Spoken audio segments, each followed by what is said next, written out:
programming is where you're describing to the machine how to do something. And so telling it how to play tic-tac-toe, telling it how to play the board game Monopoly, telling it how to convert numbers from one base to another. And the idea of, okay, there's these simple instructions, but if you put them together, then you can synthesize something quite complex. It's a fascinating kind of mathematical thing. How can you make it fast? How can you make it small? And I went through several phases of doing more complex programs where people who were great programmers would look at my work, give me feedback on it, and you can be quite a good programmer.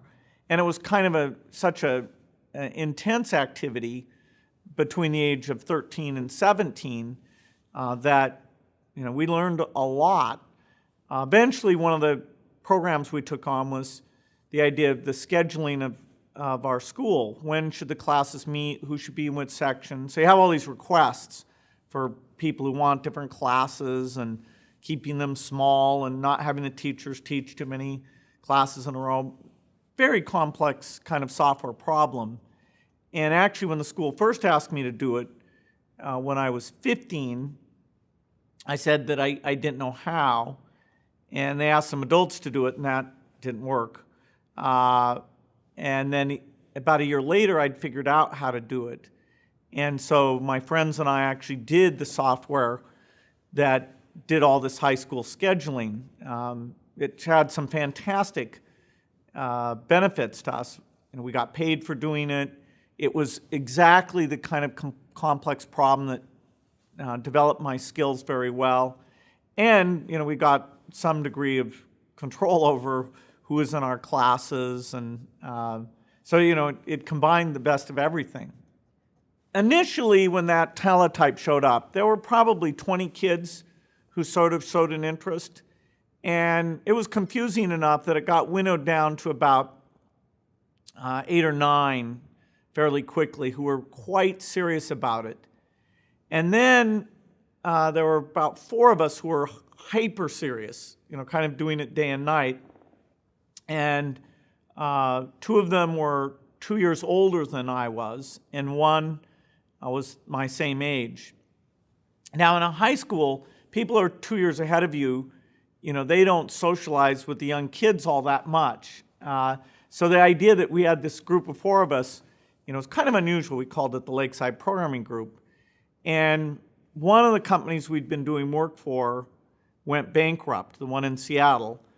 And so we went to one in Portland, Oregon, Computer Center Corporation, C-Cubed, which had been in the University District in Seattle. And we'd spent a lot of time there. And they were wonderful to us. They weren't a well-run business, so they went bankrupt. So this company down in Portland, Oregon, said, hey, we're not just going to give you computer time. You have to do something. So we agreed to write this payroll program. And a payroll program is surprisingly complicated. There's all these taxes and reports and things at the state level and federal level. Anyway, they said, well, if you could write one of those, we'd at least give you free computer time. And so I negotiated that deal. And the 2 older members, Paul Allen and Rick, said, well, there's not enough work to go around, so we're going to take charge of this. And I said, okay, I'm not that interested, because I had in mind how I wanted to do the payroll program. And so they messed around for about 3 months, didn't get much done, and then said, well, you join back up. And I said, okay, but so I'm in charge of this, and it's going to kind of set a precedent for future activities. But they said, no, that's fine. And so we actually finished this payroll program. It was a lot of work. The friend who was my age, Kent Evans, and I ended up doing the lion's share of the work. Now, tragically, right as he and I finished that, he was killed in a mountain climbing accident. And So then there were just 3 of us left who'd been extremely involved, including Paul Allen, who was the one who was reading the magazines even more than I was. And he was the one who actually saw this computer on a chip, so-called microprocessor, in a very small, obscure article. But he saw that it would be deeply important and brought that to me in 1971. So we were still 15. I was 15, and he was 17 at the time. So these CQ people have this computer, which is a time-sharing computer, and they're letting us come in at night. And they had this deal with the company who made the computer, Digital Equipment Corporation, that they had this acceptance period. If they could find problems with it, they could delay their rental payments. And so they thought of us as kind of monkeys that might find some problems and help them delay their rental payments. Well, that was a fair analysis, because at first we were just completely goofing around. Like, we'd try to run hundreds of jobs at the same time, or have all the jobs try and grab the same resources to see if we could get the system to fail. And we did, in kind of this brute force approach. And so they would report that as a problem and delay their rental payment. Well, as a few months went by, actually about 4 months by the end of it, we had gotten very sophisticated. In fact, we'd gotten the source code of the operating system out of the garbage can, and we're reading it. And the kind of problems we were finding were far more subtle. In fact, we'd not only find the problem, we'd look and we'd suggest how they might fix it. Well, anyway, Digital Equipment got so tired of this, they said, look, you got to pay. You're going to be able to find problems, these kinds of problems forever, but we need to get paid. And so then there was a question whether they would let us stay there or not. And it was pretty tenuous. And so Paul and I, we understood the system well enough that we could look at all the passwords of the various accounts. And so, we could use literally any account. And then people, when they found out we'd done that, they got kind of mad about that. They weren't sure how mad they should be about it, because we hadn't really caused any damage. But, it wasn't a good thing.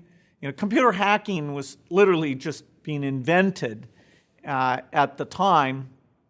And so fortunately, we got off with a bit of a warning. But there actually was a period that, because of that, they said we weren't supposed to use the computer. And it was over a summer. And Paul actually went up to the University of Washington and found ways to use the computer and get connected up. And he took a while before he told me, and then eventually he told me about that, and we got back on. I was really quite serious about math at the time and various science things. Paul had actually read more science fiction than I had by a lot. And so he and I would talk about that. But I had plenty of things. It wasn't some great tragedy. But then we got, pulled back in. And then that company went bankrupt. And then we had the work for this Portland company on the payroll program. And then we had the scheduling program. And so, we were lucky. There were always kind of things that not only gave us an opportunity, but exposed us to that next level. After the payroll program, then there was a computer project to use computers to control all the electricity grid in the dams of the Pacific Northwest. It's a government agency called Bonneville Power had done a contract with a company called TRW to use computers to do all this control. And TRW had committed to do all this really high reliability, great software work. Well, they found it more difficult than they expected. And so they were looking for people who understood these kinds of computers, which Paul Allen and I had done a lot of work on. This was the same computer that was at Computer Center Corporation and at this Portland company, Information Sciences. Anyway, so we were kind of famous, but nobody had met us because we'd filed these problem reports. And by the end of these problem reports, they were so sophisticated, it was like, who are these guys, out in Seattle telling us how to fix all this stuff? And so when TRW is saying, hey, we're desperate, find us, they're telling Digital Equipment, who makes these things, find us the best programmers. And somebody says, well, there's Gates and Allen. And somebody says, well, nobody's really met them. But yeah, but they're really good. We ought to be able to track them down. So they find us, this one guy, and we go for an interview, and these two kids show up, and when I was interviewed, I was 16 when they interviewed me. So they're like, well, we can't hire you.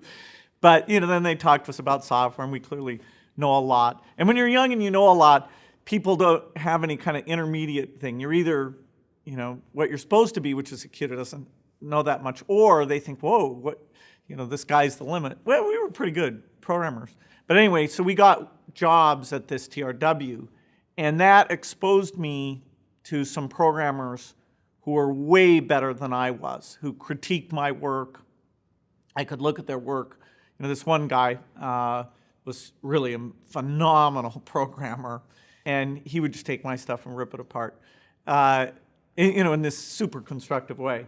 Anyway, it was a brilliant thing, and so part of my senior year and the summer before and after the senior year, Paul and I were down in Vancouver, Washington, working on this project. So it kind of took our understanding to a whole new level, and it exposed us to a bunch of people there. And Paul, the whole time, ever since he'd seen that MicroProcessor article, was saying, there's an opportunity here. This is going to be big.